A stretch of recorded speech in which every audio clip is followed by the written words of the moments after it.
Hello again everybody, welcome back to Chill with Brian Jonathan. Dan balik lagi, gua akan muncul seperti biasa untuk menemani kalian.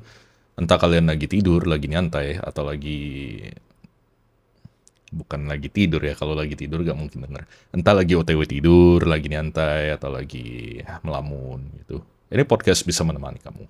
Dan gua lagi menghilang beberapa waktu ini. Seperti biasa, karena kerjaan gua banyak banget. Biasalah, kerjaan akhir tahun yang semakin banyak acara, semakin banyak hal yang harus dikerjakan, semakin banyak rekap data atau tutup buku dan lain sebagainya. Dan gua tuh baru beresin beberapa event-event dari Reksa Music School khususnya. Nah, gua tuh lagi pengen ngomong soal Reksa Music School itu sendiri. Gua memang kerja di sana, kebetulan. Kebetulan ngebantuin Kak Reksa juga. Nah, ada beberapa orang tuh suka nanya ke gue, lu ngapain sih, lu kerja lu apa? Oh, kerja gue banyak. Tapi salah satunya adalah ya di Reksa Music School ini. Sebagai apa? Gue juga bingung gimana ngejelasin posisi gue. Singkat jelas padatnya adalah gue adalah palu gada. Tangan kanannya dari si bos. Eh, Secara official itu judul, bukan judul ya, atau nama jabatannya itu bisa dibilang kayak Strategy Officer and Chief of Staff. Ya itulah. Gue juga bingung gimana untuk ngerucutin dan akhirnya ketemu nama posisi atau jabatan yang tepat. Nah, kalau mau bilang Chief of Operating gitu, Chief Operating Officer gitu misalnya, COO. Nggak juga, karena gue nggak selalu ada di sana. Kalau mau bilang marketing, mungkin iya, bisa masuk. Tapi kan kerjaan gue juga bukan hanya soal marketing, tapi gue juga ngurus orang-orang di dalamnya. Contoh teman-teman yang kerja di sana, karyawannya, ataupun kayak staff-staffnya yang lain-lain gitu, ataupun strategi pengembangan. Makanya tuh kayak kerjaannya banyak, gue juga bingung gitu gimana ngerucutin nama jabatannya. Tapi ya long story shortnya adalah itu. Nah, orang tuh suka nanya, ngapain lu di sana gitu. Nah, memang gue ada beberapa hal yang gue kerjakan di sana. Pertama, jelas karena gue tuh musisi. Gue passionate banget soal musik. Ya, makanya gue pajang terus alat musik gue di sini. Tapi ya pasti gue mainkan gitu. Ini kan nggak pernah dilihat ya. Nah ini wujud wujud gitar gue. Ini jarang banget gue munculin di podcast ini gitu. Tapi ya buat temen-temen yang sempet dengerin lagu-lagu gue mah udah minimal tahu lah gitu. Nah gue juga kebetulan ada kerja bareng Kak Reksa juga dalam arti bikin kerjaan kayak Minerva. Nah, ingat nama Minerva, gue bakal ngejelasin itu di akhir gitu. Nanti-nanti. Itu Minerva ngapain gitu loh. Nah, kemudian gue di Reksa Music School juga selain kerja untuk ngembangin sisi bisnisnya atau marketing, ya gue juga tanggung jawab lah atas marketingnya. Makanya gue juga ada staff namanya kayak content creation staff and event and community staff gitu. Nah, dua posisi itulah yang jadi kayak satu tim sama gua gitu. Nah, shout out buat tim gue ada namanya Rachel sama Ayu gitu. Itu kerjaannya bareng gua mulu gitu. Nah, itu fokusnya adalah untuk ngejualin gitu loh. Biar keren, biar Reksa Music School itu keren. Jadi sekolah musik ternama di Cimahi gitu. The leading music school in Cimahi gitu. Itu melalui apa? Melalui konten-konten. Nah, gue dari awal udah yakin banget dengan ampuhnya lu bikin konten. Nah, kebetulan si Kareksa juga gue suka strateginya. Dia memfokuskan semua pada konten-konten yang gokil di Instagram. Makanya gue berani banggain Instagramnya Reksa Music School itu ya begitulah. Banyak banget konten-konten yang menarik. Itu yang justru dari sana kami menarik banyak murid-murid baru gitu.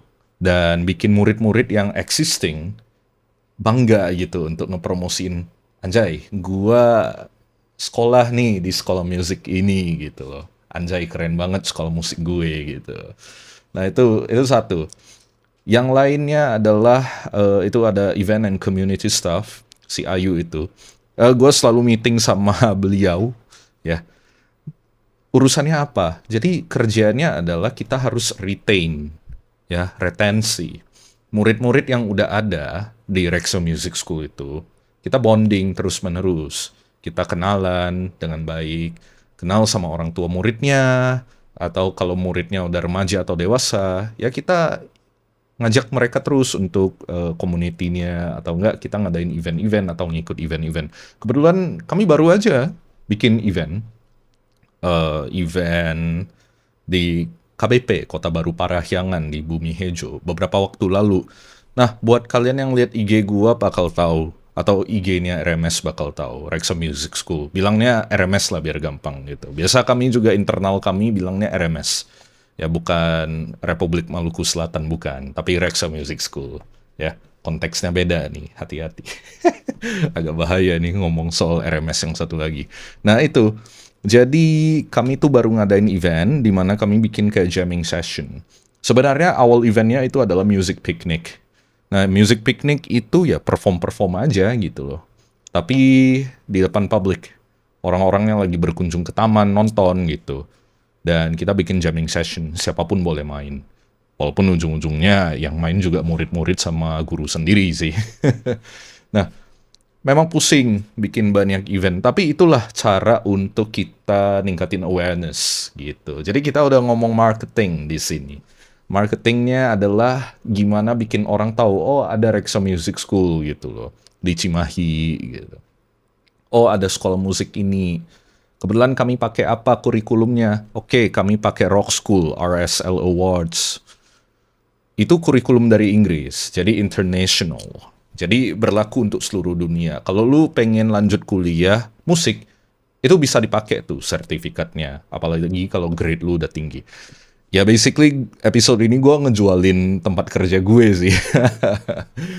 Ya lagi jualan gitu ya, sesuai pekerjaan. Jadi gue kan ngurus marketing. Jadi pasti dong gue harus promosi terus-menerus gitu.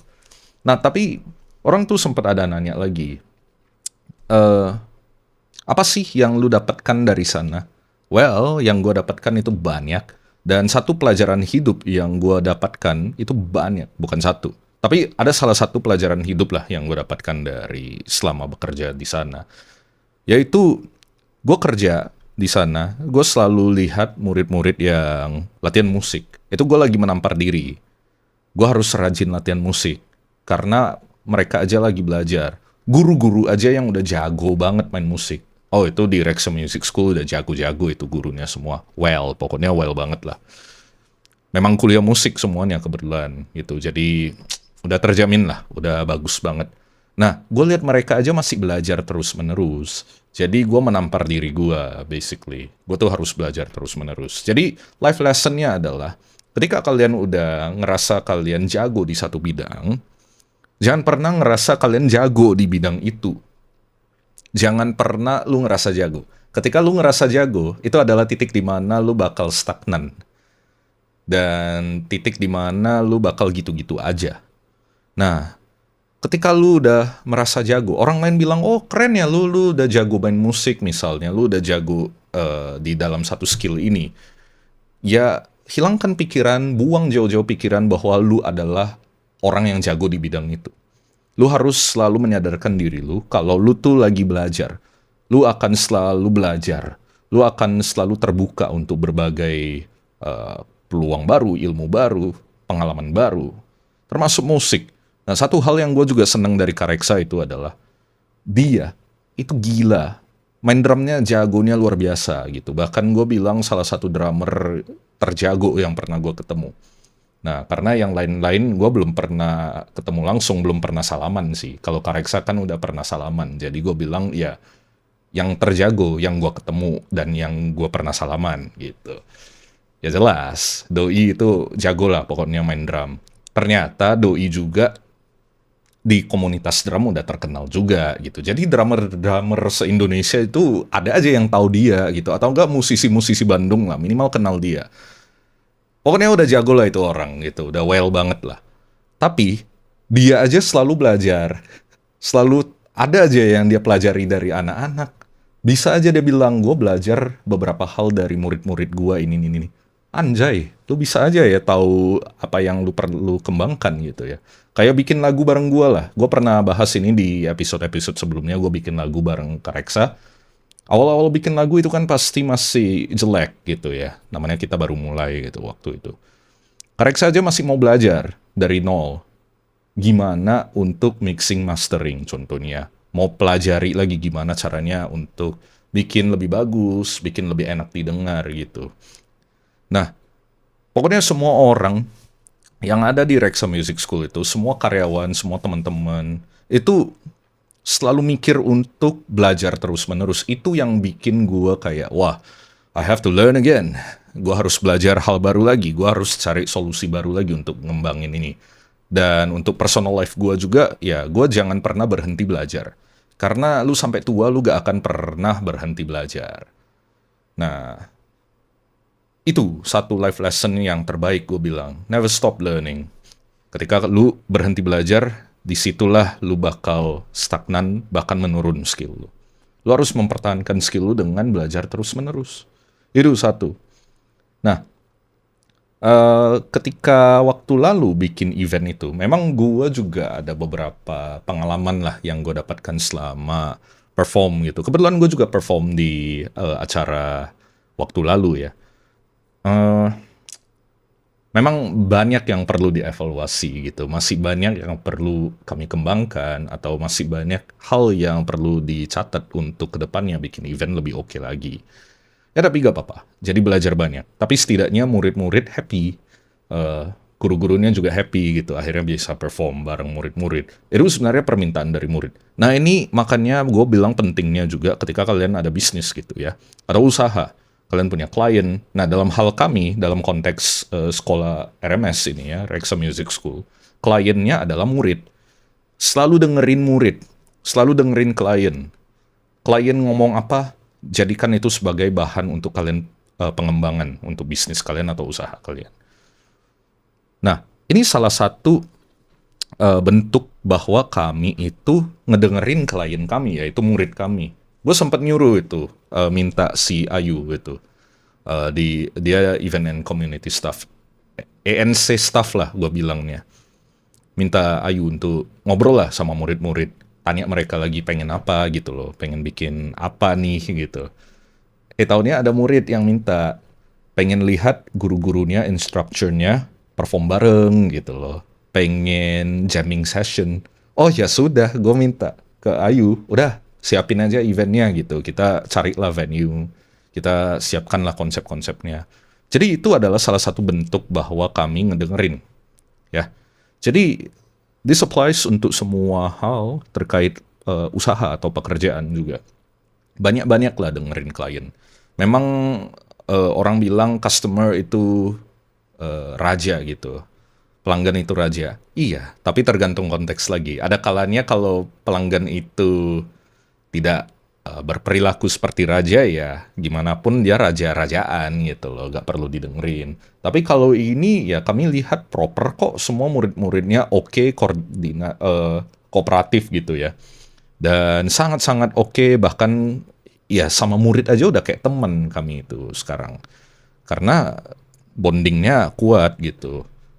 Nyaman lah pokoknya murid-muridnya sama guru-gurunya di Reksa Music School gitu. Nah dari sana kami ngedengerin, bisa dapat banyak masukan gitu. Jadi dari sana tahu kita pengen ngapain ke depannya. Itu.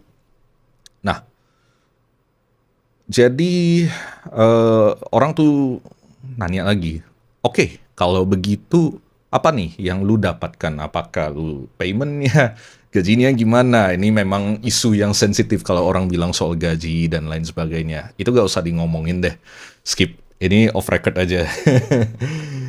Bahaya kalau direkam gitu loh.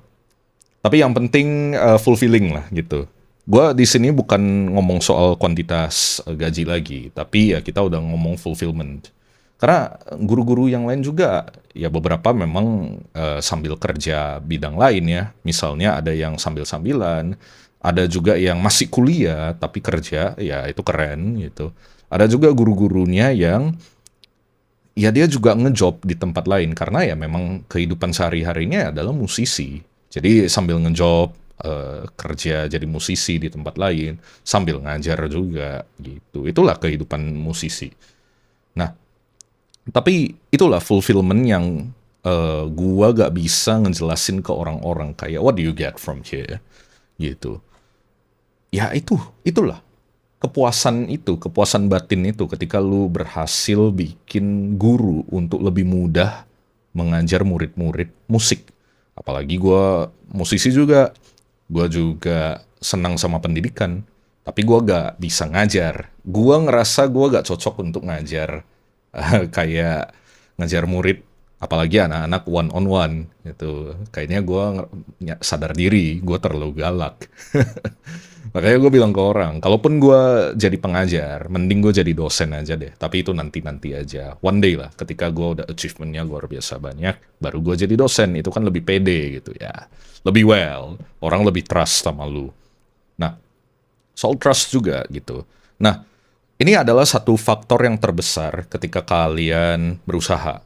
Nah, dalam konteks kami di RMS, trust itu paling penting. Trust itu datang dari mana? Ya dari awareness dulu, orang tahu, oh ini ada bisnis ini, ada sekolah ini gitu loh. Nah, orang lihat sekolah musiknya gimana nih? Lihat IG, stalking IG. Oh oke, ini kontennya oke, udah menarik nih, kurikulumnya apa, gurunya oke nih, kelihatannya oke, fasilitasnya oke. Masuk, langsung daftar gitu ya. Coba daftar, di awal pasti ada free trial dulu.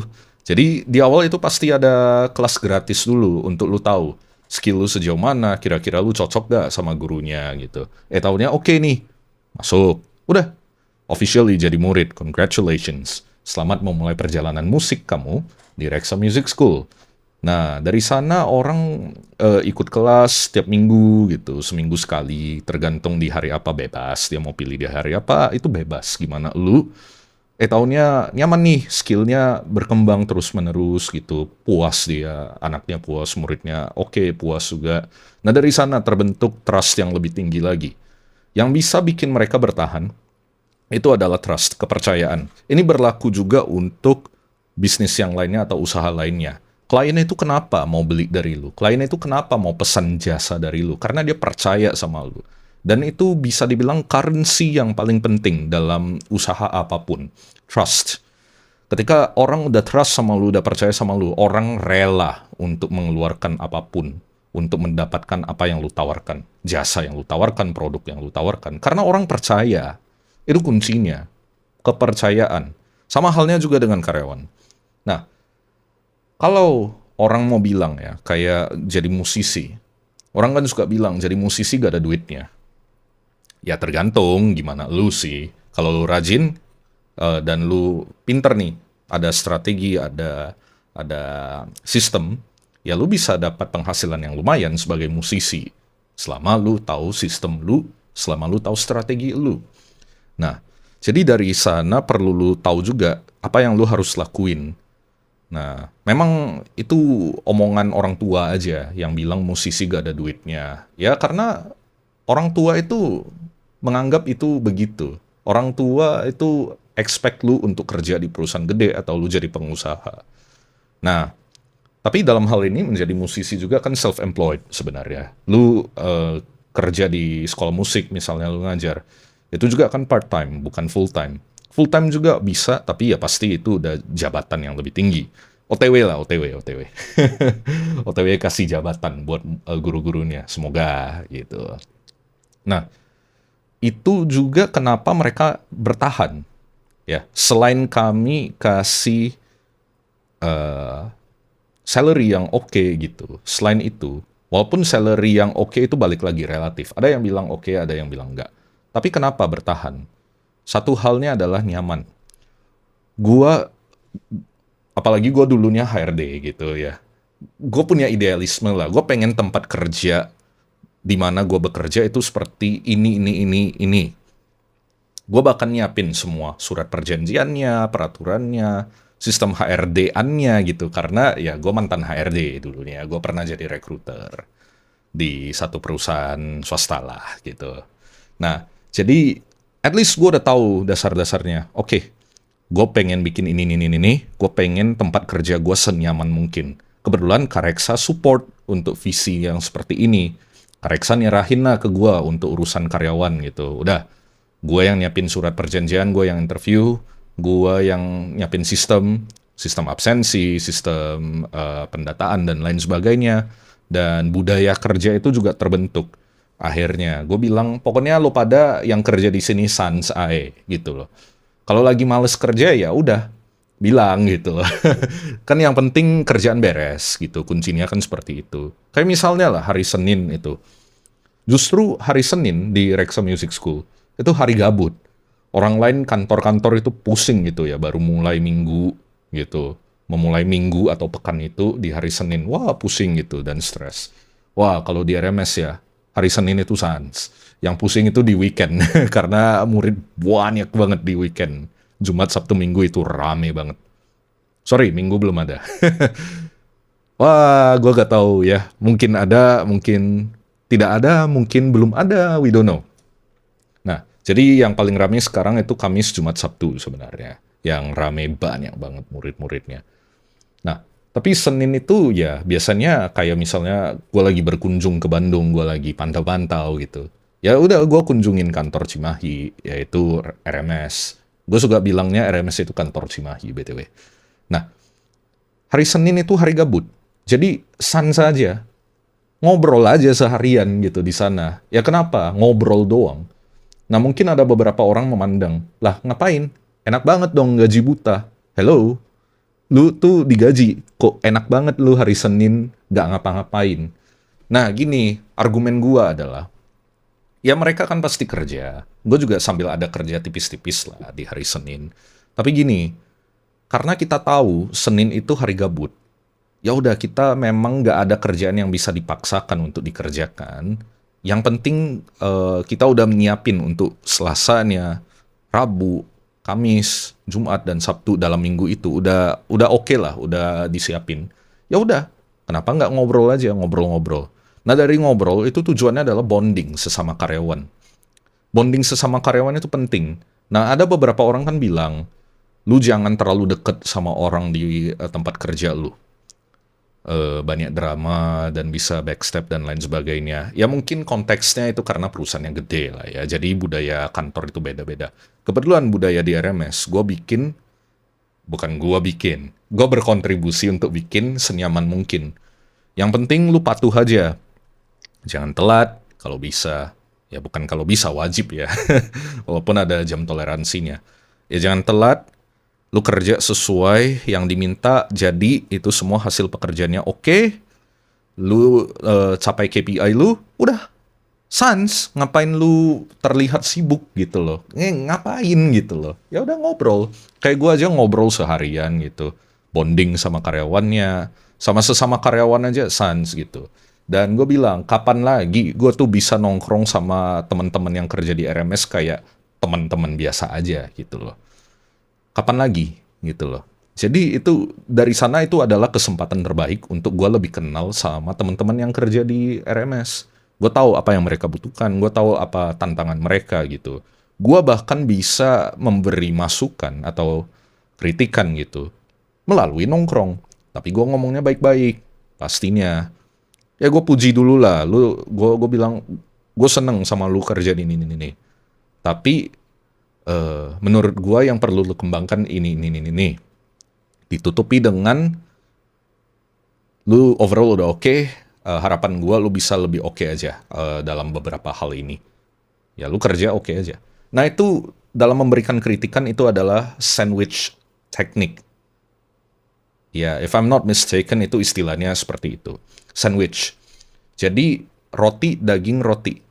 Roti pertama itu lu puji dulu, lu kasih pujian, lu kasih tahu hal yang lu suka dari orang itu. Dagingnya itu adalah kritikan lu, tapi dibikin enak gitu, taruh garam lah, taruh bumbu seasoning dan lain sebagainya, dipanggang gitu. Itu kan enak ya daging yang dipanggang gitu. Nah, di sana lu kasih kritikan, tapi lu kasih cara penyampaian yang bisa diterima orang, diplomatis lah pokoknya kuncinya. Tapi efektif dalam menyampaikan kritikan itu. Kemudian ya ditutup dengan roti lagi. Roti itu pujian lagi. Shoot. Itu sandwich. Nah, jadi ketika lu mau ngekritik orang, lu mau kasih masukan ke orang, itu adalah cara yang paling oke. Gue udah lakuin itu sejak gue di organisasi kuliah. Dan gue rasa itu teknik yang oke banget untuk lu bantu orang untuk berkembang gitu dari sana. Nah, jadi ya lebih kurang seperti itu. Dari sana gue bisa bonding sama karyawan, gue bisa tahu lebih detail tentang apa yang mereka butuhkan. Dan ya oke sih gue rasa dari sana. Apalagi ya yang perlu gue obrolin sebenarnya. Sebenarnya panjang gitu loh yang gue mau obrolin. Nah, tapi ada satu hal ini yang gue tuh lagi planning untuk bikin. Karena ada beberapa orang tuh penasaran sebenarnya gue tuh ngapain gitu loh di RMS atau enggak gue ada bisnis sama Kareksa Minerva. Nah, Minerva itu basically adalah usaha gue bersama dengan Kareksa.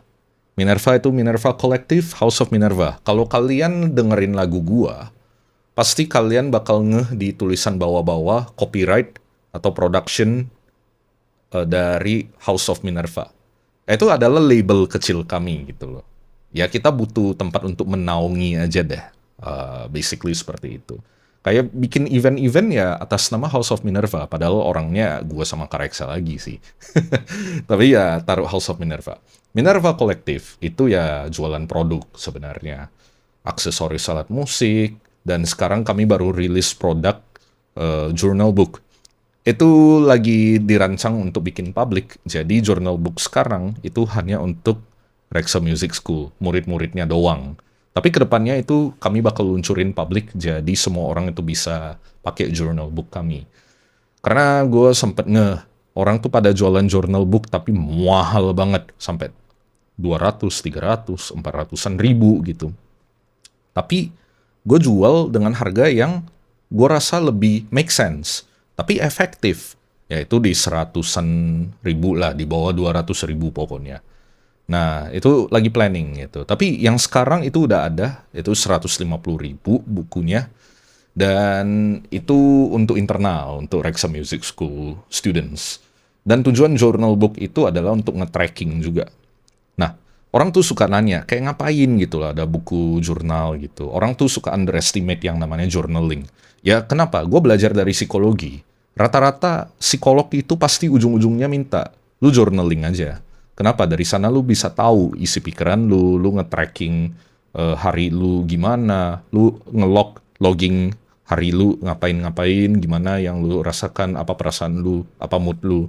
Hal yang sama gue terapkan di musik, yaitu di journal book Reksa Music School. Di sini gue baru bisa tahu, oke, murid-murid ini kendalanya ini. Moodnya murid seperti ini, apa yang dia pengen improve seperti ini. Dan bahkan buku itu bisa komunikasi dengan orang tua murid, antara guru dan orang tua muridnya. Ya pokoknya itu efektif banget lah ternyata. Gue udah ngobrol sama beberapa instructor yang akhirnya pakai buku itu. Dan it works really well. Ya, gue bangga sih, akhirnya efektif juga. Sangat berguna lah, berguna dan bermanfaat. Ya, itulah Minerva Collective gitu. Jadi kami produksi aksesoris dan barang-barang yang berkaitan dengan musik ataupun berkaitan dengan pendidikan di Reksa Music School. Mungkin kedepannya bakal jual merchandise, bakal jualan t-shirt band gitu, atau vinyl, atau kaset-kaset DVD gitu. One day. Karena gue tuh suka sebenarnya sama koleksi barang-barang yang berkaitan dengan musik. Apalagi band-band jadul gitu. Wah, itu vinylnya atau DVD-nya. Pengen sih, tapi ya one day. Nah, gue ada plan untuk bikin kayak semacam, let's say, Instagram account, The Minerva Guy. Ya, Minerva Guy. Karena Minerva Guy itu siapa? Ya itu teh gue gitu loh. Itu gua. Minerva Guy itu basically gua dan teman-teman lain yang berkaitan dengan RMS atau enggak Minerva gitu. Behind the scene dari kami. Dan itu kompilasi dari beberapa teman-teman gitu loh. Nah, jadi The Minerva Guy itu gak hanya gua sebenarnya. Tapi ya, teman-teman yang berkaitan dengan Reksa Music School, jadi behind the scene. Ada beberapa hal yang agak gak boleh nih di-upload di Instagramnya Reksa Music School. Tapi ya, penting untuk disampaikan. Ya mungkin lewat konten yang lebih behind the scene aja deh gitu loh. Dari sana murid-murid itu bakal ngerasa kayak lebih attach gitu loh dan ngerasa kayak lebih dekat karena tahu oh ternyata guru gua gini. Ya guru gua receh juga ternyata gitu. Tapi ya tetap di respect lah sama guru karena udah ngasih ilmunya banyak gitu. Tapi jadi role model juga yang penting. Ya mungkin bentar lagi gua bakal bikin The Minerva Guy. Ya seperti itulah. Jadi basically satu episode ini gue bahas soal Rexa Music School. Aduh, ngejual gitu loh. Jadi ngepromosiin Rexa Music School. Tapi tenang, bakal ada episode-episode lain yang gue bahas lebih ke daily life atau enggak lebih ke life lesson atau hal yang gue bisa bagiin. Ya basically bacotan gue. Jadi episode ini mungkin promosi, ya. Memang promosi. Kenapa emangnya? Ya tapi begitu aja dulu dari gua. Ya, lu nanya gua mau sampai kapan kerja di Rexa Music School. Ya mungkin selama yang gua bisa jalankan, selama berdiri, yang dimana gue yakin akan terus-menerus berdiri dan memberikan pendidikan musik terbaik buat orang-orang yang pengen jago di musik. Ya pokoknya kami support lah, dan bahkan ada beberapa murid-murid yang udah jadi artis gitu loh. Udah kuliah musik bahkan. Ya memang the real musician akhirnya kerja di bidang musik. Banyak murid-murid yang seperti itu, yang akhirnya sukses gitu loh. Dan akhirnya ada beberapa murid-murid yang bahkan rilis lagunya sendiri itu proud. Kami sangat proud gitu loh. Gara-gara gue sama Kak Reksa, udahlah Kak, kita bikin lagu rilis. Tahunnya ada beberapa murid yang lihat anjay, keren. Gue juga pengen rilis lagu. Who knows gitu loh. Jadi kita kasih inspirasi gitu. Jadi orang tuh bilang, ngapain lu bikin lagu? Ya pokoknya gue bikin lagu karena gue seneng. Tapi selain bikin gue seneng adalah kasih inspirasi buat orang lain. Oke? Orang tuh lihat, oh ini keren ya, ini orang bisa bikin lagu, bisa upload gitu, akhirnya bisa publish. Murid-murid juga pasti lihat, wah keren ya guru gue bisa bikin lagu gitu, kerja bareng artis-artis ke depannya. Gue juga pengen dong. Oke, kita kasih kesempatan. Makanya sangat terbuka peluang untuk kerja bareng. Kalau lu pada yang kebetulan itu artis gitu ya, aspiring artist gitu, yang pengen jadi musisi, pengen jadi artis gitu loh. Mau kerja bareng, kolaborasi sangat open, sangat open. Tinggal kontak gue aja, gue pasti balas, gue pasti open lah untuk diskusi gitu. Ntar nongkrong-nongkrong aja seperti itu. Jadi kita bisa berkembang bareng ya. Ini open invitation juga buat kalian yang kebetulan lihat klip ini atau lihat video ini. Ya sudah, anggap aja ini invitation untuk kalian. Kita kerja bareng, karena dengan kita kerja bareng ya bisa lebih mudah untuk kita berkembang, bisa lebih mudah untuk kita kasih impact yang lebih besar buat orang-orang di sekitar kita. Ya, dan khususnya passion kita terhadap musik gitu. Jadi itu passion terhadap musik terpenuhi. Dan kepuasan batin terpenuhi juga gara-gara kita bikin musik, kita main musik bareng. Seperti itu. Nah, jadi gitu aja dulu dari gua di episode kali ini. Basically isinya promosi, ngomong musik, ngomong kerjaan gua. Ya balance lah antara strategi bisnis, passion tentang musik, tapi fokus juga terkait pendidikan, improvement gitu. Dan gue juga sangat open untuk kerjasama bareng kalian, khususnya kalian yang pengen di bidang musik. We're very open. Jadi gitu aja dari gua. Sampai jumpa di episode-episode selanjutnya di Chill with Brian Jonathan. Bye-bye. Bye.